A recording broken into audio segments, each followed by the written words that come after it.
¿Es posible el diálogo entre ciencia y arte? ¿Cuáles son las fronteras entre teoría, azar, método y estética?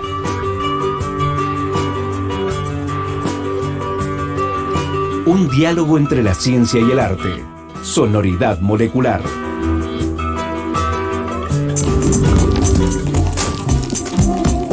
Lunes, 22:30 horas, por el 30 de la TVA. Señal U, el canal de la Universidad Nacional de Cuyo.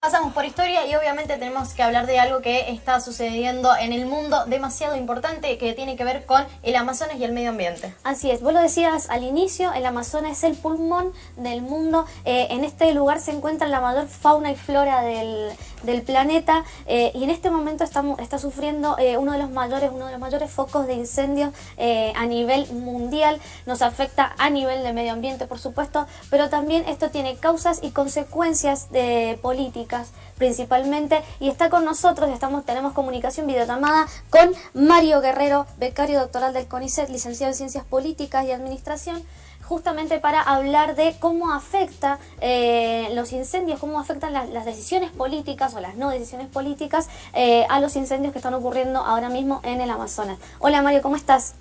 Hola, ¿cómo estás? Muchísimas gracias primero que nada por la invitación. Bien, bueno, hablamos un poco sobre justamente esto, las decisiones políticas o las no decisiones que ha tomado Jair Bolsonaro respecto a los incendios. Bueno, en realidad, a la hora de hablar una temática, particularmente lo que implica Bolsonaro, ¿no? Siempre genera algún tipo de revuelta y tiene algo interesante para comentar y discutir. Pero particularmente yo creo que se combinaron tres elementos. Uno que tiene que ver con las características, que tiene que ver con la forma de gobernar que tiene Bolsonaro a nivel local. El otro tiene que ver con su política exterior. Y lo que lo vuelve interesante es el hecho de que estamos discutiendo sobre el Amazonas, ¿no? Digamos, el Amazonas es una temática que en Brasil ha atravesado la historia completa de Brasil y las respuestas que se le ha dado a esa temática han sido diversas a lo largo de la historia. La particularidad está que en este momento se han combinado una política que viene desde el comienzo de la presidencia de Bolsonaro, que es el rechazo a las ONG, la participación de todo tipo de las ONG, ya sea ambientales o por la defensa de los derechos humanos, etcétera, con la política exterior de Bolsonaro, la cual ha oscilado entre ver de qué manera se inserta Brasil bajo lógicas de libre mercado más penetrantes, pero de rechazo de muchas banderas que Brasil había defendido hasta la última presidencia, ¿no? Del PT, por ejemplo la de Brasil como un defensor del cambio, las políticas en contra del cambio climático, ver de qué manera se pueden revalorizar todas las reservas, ya sean reservas ecológicas o en Brasil en muchas de estas reservas viven aborígenes, y esa ha sido una política que el gobierno de Bolsonaro ha ido en contra. Entonces, aquí se han conjugado dinámicas nacionales con dinámicas internacionales, ¿no? Bien, Mario, ¿por cómo afecta estas decisiones y esta postura de Bolsonaro con el acuerdo con el Mercosur con la Unión Europea? Yo creo que se combinan dos cosas. Primero, se combina que efectivamente la Unión Europea desde hace mucho tiempo está buscando impulsar el desarrollo de políticas que vayan en contra del cambio climático, ¿no? Pero particularmente lo que pasa con Francia y Macron, se combinan esos dos elementos. Primero, el hecho de que efectivamente Francia representa una de las grandes potencias de la Unión Europea y que encabeza todas estas políticas, pero también es cierto que hay un elemento económico de interés, ¿no? Todo el sector agropecuario de Francia está en contra de este acuerdo con el Mercosur porque implica abrir el mercado a productos competitivos como son los nuestros, que es en los que nos especializamos. Sudamérica se especializa en la cuestión agropecuaria, en la cuestión, todo lo que es la explotación de los recursos naturales, y eso en términos competitivos los afecta. Pero también es cierto de que, bueno, se conjugan estos dos elementos en un contexto de fuerte crisis de legitimidad del gobierno de Macron. Entonces se presenta como la oportunidad adecuada como para conjugar estos dos elementos y ver de qué manera se lo reposiciona, se le reposiciona su gestión. Entonces hay es un poco de cal y un poco de arena, ¿no? Sí. Es mucho más complejo el esquema de lo que se plantea. Claro. Bueno, una de las afirmaciones de Bolsonaro fue: incendios forestales existen en todo el mundo y eso no puede servir de pretexto para posibles sanciones internacionales, justamente a lo que decía Macron acerca, bueno, de represalias económicas contra el gobierno brasileño. ¿Cómo se da esto también de minimizar un poco también la cuestión ambiental, los peligros del incendio de Amazonas con cuestiones económicas y políticas? Por supuesto, ya de por sí desde el gobierno de Bolsonaro hay un claro rechazo al hecho de que el cambio climático sea una realidad efectiva. De hecho, Bolsonaro hace poco tiempo, él afirmó que si fuera una realidad, Estados Unidos estaría formando parte y no se hubiera ido del acuerdo, del último acuerdo de cambio climático que se firmó a nivel internacional. Entonces ya de por sí es un hecho que ellos declaran la inexistencia de este tipo de problemáticas. De hecho, el salir a acusar deliberadamente, sin tener pruebas, además por vía Twitter, de que este incendio fue provocado por las ONGs, da cuenta de la negligencia con la que se maneja toda esta política, ¿no? Hay un hecho, es un acto deliberado el impulsar políticas, porque avanzar sobre el Amazonas es una política prioritaria, ¿no? Ya sea para explotar los recursos mineros, oro, hierro que se encuentran en ese lugar, como también para la explotación agroganadera. Bien. Y Mario, por el otro, sí. sí, no, terminás, no hay problema.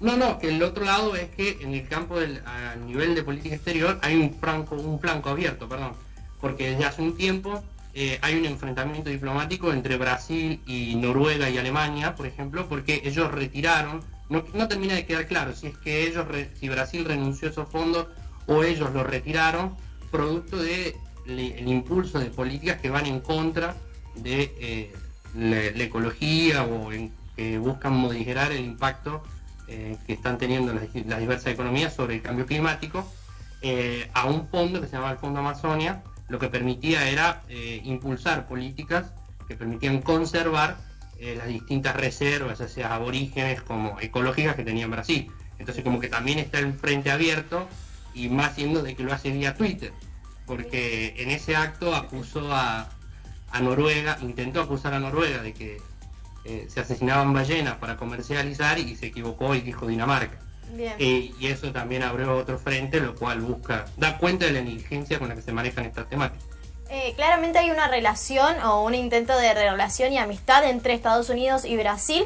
Claramente es un guiño a Trump estos comentarios y estas afirmaciones de que el cambio climático no existe, que es una mentira. ¿Por qué se da esto? En realidad es un poco... ¿Por qué se da en Estados Unidos? Es complicado, digamos. Ya para entender cómo es que se dieron estas lógicas en el interior de Estados Unidos hay que ver las distintas ramificaciones y debates ideológicos y políticos que se dan incluso hacia el interior de los grandes partidos, el Partido Republicano y el Partido Demócrata, ¿no?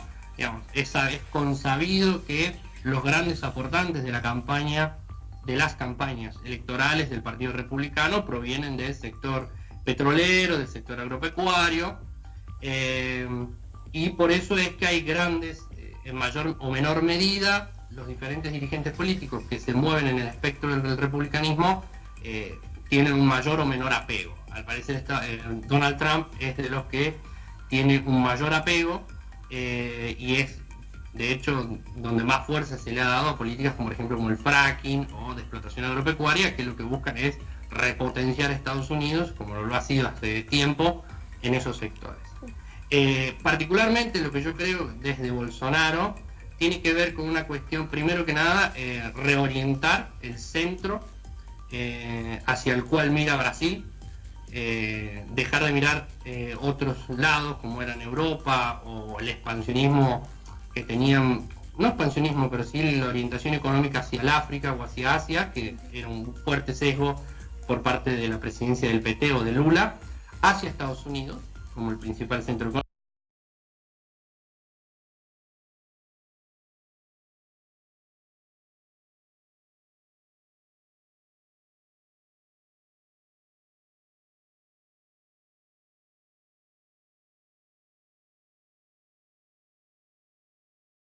es una doble conjugación en ese aspecto.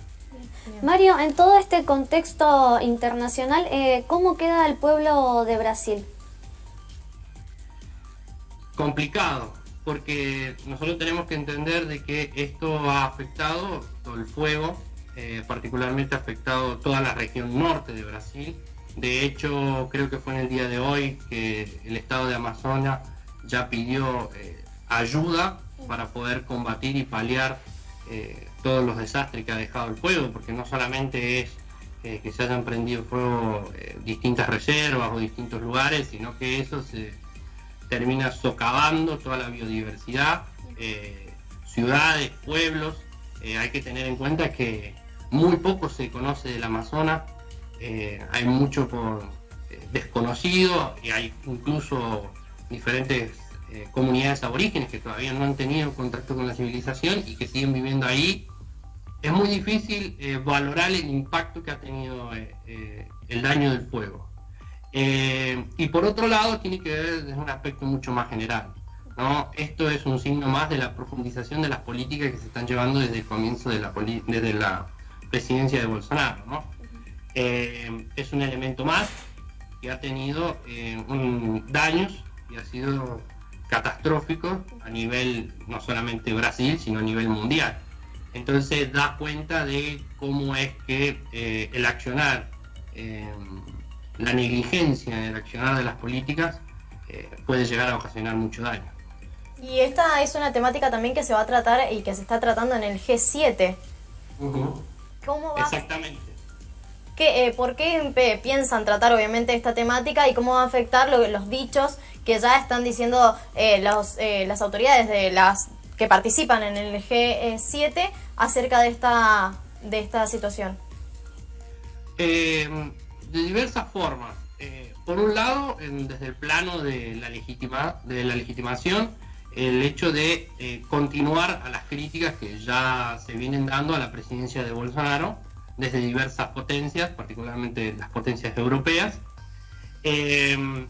Por el otro lado, es decir, continuar con la lógica de Macron, la lógica de Merkel.